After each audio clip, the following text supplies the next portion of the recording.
The joke has got, like a lot of jokes, a grain of truth to it. It was the definition of a public health catastrophe. Public health catastrophe is a health effect so powerful that even an epidemiological study can detect it. That means that epidemiology is probably a pretty blunt instrument for identifying that small proportion of chemicals that I talked about before that are capable of causing cancer. And it's extremely difficult to do.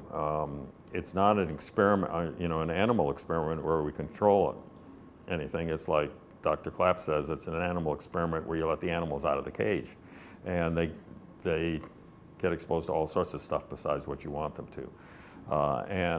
So that's one problem. And the second problem is if you try and identify things that cause cancer by using epidemiology, you run into this latency period for carcinogens.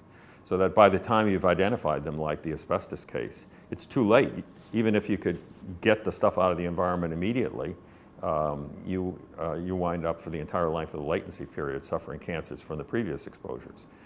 So in my view, epidemiology is not the proper public health method for identifying which chemicals cause cancer.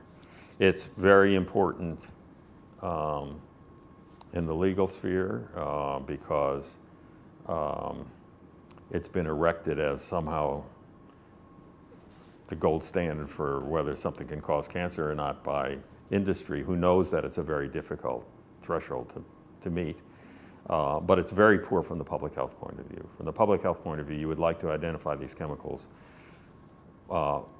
more quickly and more easily, and that's why animal experiments, animals built on the same organization plan as human beings, are used in cancer as they are used for all sorts of other biomedical research.